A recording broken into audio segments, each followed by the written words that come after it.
ఎందుకంటే నాలో ఉన్న బాధ అర్థం కాకపోవచ్చు, నాలో ఉన్నది నేను ఏ విధంగా గురికి ముందుకెళ్తున్నా అర్థం చేసుకునే పరిస్థితులు ఉన్నప్పుడు ఉంటే నువ్వన్నుడు లేకపోతే మేమంతా వెళ్ళిపోతామని చాలాసార్లు అనడం జరిగింది. ఎందుకంటే ఒకప్పుడు నేను ఒక రూమ్ లో పడుకున్నప్పుడు సరిగా వాళ్ళు వచ్చి నా దగ్గరికి మాట్లాడే సమయం లేకుండా ఆయన వెళ్తున్న చర్చికి అక్కడి దగ్గరికి త్రాగోతు దగ్గరికి వెళ్ళదు. కానీ త్రాగోతుగా నువ్వు చెప్పుచున్న మాటల విషయంలో నువ్వు అంటున్న మాటలో ఒక దైవ సేవకుడిగా నువ్వు ఉన్నప్పుడు నువ్వు త్రాగోతుగా రోడ్ల మీద పడుకున్నప్పుడే దేవుడు నువ్వు మార్చి దేవుని దగ్గరికి నడిపించు.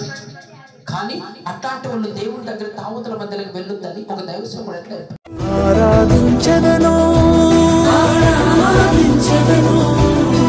నిన్నే యేసయ్యా నిన్ను ఆరాధించెదను. హల్లెలూయా హల్లెలూయా హల్లెలూయా హల్లెలూయా యేసయ్యా నిన్నే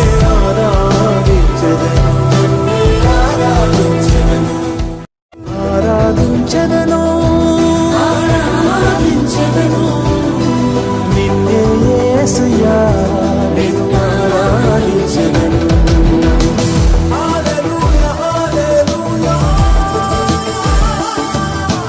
హల్లెలూయా హల్లెలూయా యేసయ్యా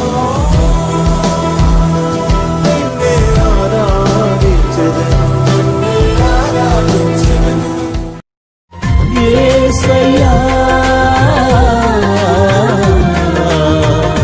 నీ కృప లేక నీ బ్రతుకలేను.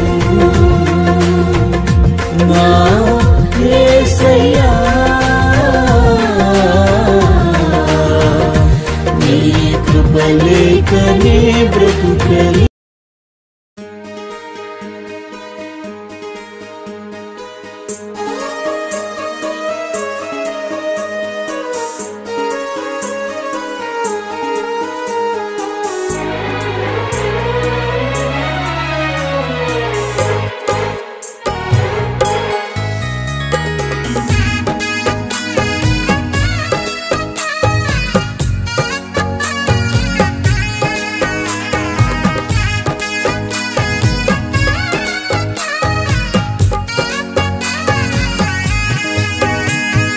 గనుడవు నీవే పరిశుద్ధుడవు నీవే గనుడవు నీవే పరిశుద్ధుడవు నీవే నీ మమతల అనురాగం నా నోట స్తుతిగానం నీవు చేసిన వాగ్దానం